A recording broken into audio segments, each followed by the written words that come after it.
think we can. We're just going to have to see. I mean, it'd be nice to get the pole, start from there. Even though it's 500 miles, I think we have the pace for that, so we're going to give it our best shot at that. And you have been on pole here before in 2013.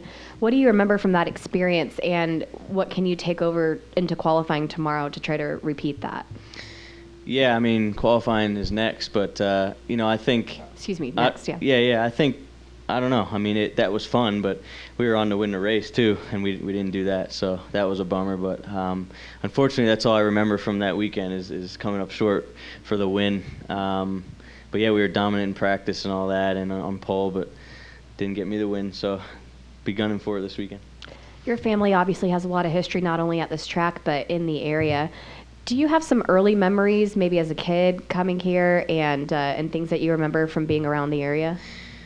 Well, they raced here in like 86 or 88, so I was either -1 or 1. Yeah. So, no, the first time I was here, I was on pole, so it was a good weekend. I didn't even actually set foot up here. No, never even came here as a visitor? No, yeah. Never really had a huge reason to. Yeah. Awesome. Yep. Questions for Marco? Yes. We have a microphone right behind you.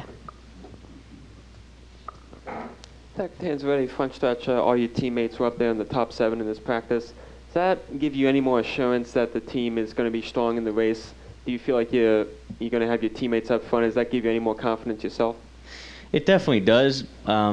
However, they know what we're doing as well, right? So if those are the ones we're trying to beat, they know exactly what's on my car, so that makes it tricky. However, it gives me confidence, but it doesn't, because last year we sort of found a problem with my car when all my teammates were fast and I wasn't. So sometimes you just run a whole weekend and you don't have the speed and you don't know why.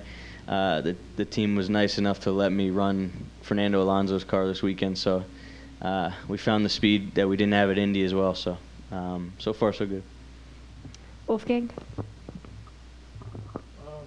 Marco, Kate mentioned earlier you were here on pole position a couple of years ago.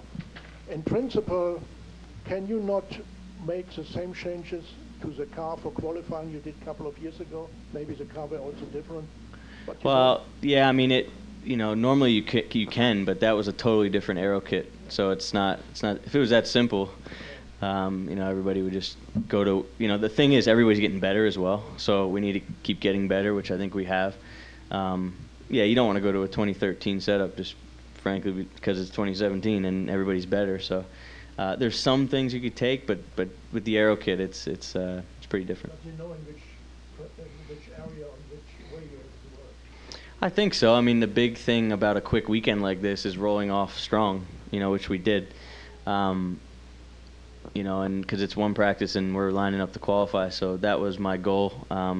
The team proposed to start with more downforce. I didn't go for that because we need to really accelerate the program, and I'm glad we did that because I think we have a better feel for a trim car. We just need to get the balance right for 2 laps today and then get it comfy for the 500 miles. Mary? I have three questions. You mentioned that you're driving the car that Alonso ran at the 500 in May. Is there any real difference from your car when you ran? I mean, is it just set up differently? I mean, do you actually feel a difference? Or we have this thing in the team called slow car syndrome, and it unfortunately, because there's so many teammates, every year somebody seems to have it. And this year at Indy, I just had it. Like I was carrying more throttle than them, with less rear wing angle, and we were slow, all month. So we changed a lot of things, but sometimes that's what you got. So we had to maximize that. We got it to 8th, but that's not where I want to be at Indy. So we're working really hard for average results. So I'm glad that we did this, and I'm glad that it's showing as well, right? We don't change cars and we're still slow. So that's a good thing. So we'll see. And here we only have that 45-minute or so practice session. I mean, does that, well, maybe it was a little longer than that, hour and 15 minutes. Hour and a half. Do you think that you really should have, especially for a 500-mile race, do you think you should have more than one practice session on a Saturday? It's one of those things when you roll off fast, you want it to rain now and then just race. But, it's just how you roll off. It's very important. And my engineer did a great job. Making the necessary changes from last year that we needed on the chassis side. So, it it's good to roll off fast for quick weekends, but we definitely need to do it when it counts.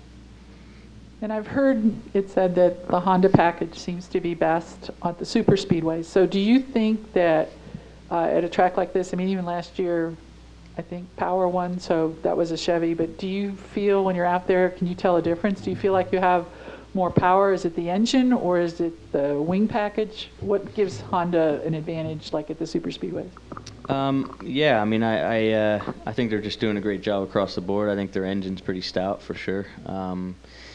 But yeah, I mean, it could be anybody's game. I mean, depends on yellows at this place and stuff. So, last year I think it was going to be a Honda. I think it was Hunter Ray's day, but they had that problem. So, yeah, I mean, it seems to be the Speedway package seems to be favoring the Honda. We're going to have, I think, 2 races where we're going to have to really salvage something for the rest of the season. I think we'll be really good at Sonoma again, but we're going to have to do the best we can at the places where we trim out, like the Glen and Gateway. Other questions? Yes, Steve. Today you guys went out, did an install lap, then all of a sudden come back in, do a qual sim. How do you psych yourself up to do that? You haven't been on this track in a year, and you've got to go try and do your fastest laps of the day in the morning. I love doing that. Yeah, I mean, honestly, the team bosses try to talk us all out of it, but I wasn't having any of it. It's one of my strengths, and I feel like I need to take advantage of that on short weekends. So I'm not interested in just doing a run at race downforce and going flat and it being too easy. So I like when it's in my hands for sure. Dan? Marco, what is it about Hinch that you two have hit it off so well through the years? What is it about Hinch that you two have hit it off so well? Kind of bonds you guys. It's a really weird question. And well, it's because he's the only driver in your wedding, right? What? Yeah, I mean, he's it's Hinch. I mean, everybody knows his personality, right? He's a great guy. So probably just leave it at that. I mean, we're friends. Yeah. Have you seen how's he handled anything that's come with his newfound fame since the Dancing with the Stars? Yeah, I don't know. I don't even know how to answer that. Yep. Hey, Marco, the speeds we saw this morning, do you feel that they are with a draft, or are they going to be the speeds we're going to see for qualifying? That's the first question. The second question is, the record is 223.8. Is that in jeopardy at all today? Yeah, I mean, no. 223, was that qualifying? That was qualifying. Wow, I didn't know that. I don't think so. No. Yeah, practice you're almost always gonna have 1 or 2 laps in a tow. I couldn't get out of a tow. I mean, unfortunately, that's why I didn't complete one of my runs. So we were trying to be disciplined about it, but guys kept coming out and filling the gap. So I was having to bail on some of my runs. But the good thing that I always feel about a race car is when you are trimmed and in a tow and still able to be flat. That's why I'm pretty happy right now. So we just need to guess right for qualifying on the downforce level, because I didn't really get a lap alone this morning. And I don't think that 223 is in jeopardy, but we'll see. At Indy, you guys run, in qualifying at least, you run flat. Is that what you do here as well? It's the goal, yeah. Do you run flat here as well? It's the goal, yeah. Okay, because the track was different, I wasn't sure if you were able to do that. Turn 1's a daunting corner, but it's fun when it's right. So turn 1, it's it's all about if you can stay flat there. And 3, we're going to be sawing at it as well, because it's just you don't have the banking support. So you're working at it, but 2 different ways. So you want to have it right on the edge to where you want to lift, but you don't. And I think that'll be fast enough. Now next year they're talking about taking away some overall downforce. At least that's the talk. I know on the short oval and the road courses they're doing that. I'm not sure if they're doing that for the super speedways. But would you be in favor of the drivers having to lift on these super speedways, or would you prefer to be run flat out? Yeah, we need less downforce for sure. I mean, Watkins Glen is crazy. It's so fast. So it makes it tougher to pass and stuff. So I think the raceability, everything they're doing about the 18 car, getting downforce off the top of these things, so we're not as affected in dirty air is good. So all good things with the new car for sure. Any final questions for Marco? David?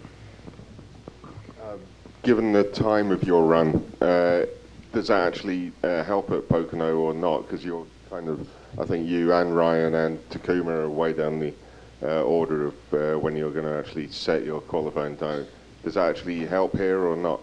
On the ovals, it helps to follow a teammate sometimes because, obviously they're mechanical. And so if they're close enough to you, mechanically, you can go off their aero balance as far as their center of pressure, or if they trim and say it's easy.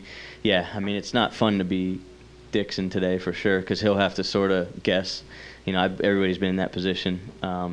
But yeah, having 4 cars and being towards the back of that is good. I think if I'm able to put it on pole, when I run, I think obviously, hopefully it's good enough. But the other 2 are going to be just as fast. But I don't think they'll have time to react off of what I do, right? So if we last minute add front wing or take it out or trim or add, I don't think they can react. But yeah, we'll do that. All right. Any last questions? Yes, Mark. Marco, change the topic a little bit. In NASCAR, there's a lot of talk of concussions and drivers suffering from having a lot of accidents, I guess, over time. Have you ever had an accident where you've felt like you may have had a concussion? And does that concern you, or is it that Indy cars just don't run enough races like NASCAR does to have that many accidents to be in a situation where, like Dale Earnhardt said, he's retiring early, almost early, because of all the hits he's had to his head? You just have to pray to the man upstairs with that type of stuff because there's a lot of different scenarios that can be very bad, and that's not something that you want to think about. I need to go do my job and just hope nothing happens. I think I've been super lucky over my career for sure. I've had probably some minor ones, but nothing severe. So, it's something that it's in the back of a driver's mind, but it's not at the front because it'll slow you down. So, Marco, thank you very much. Thank you. Appreciate your time. Media, just a reminder that we will have a qualifying bullpen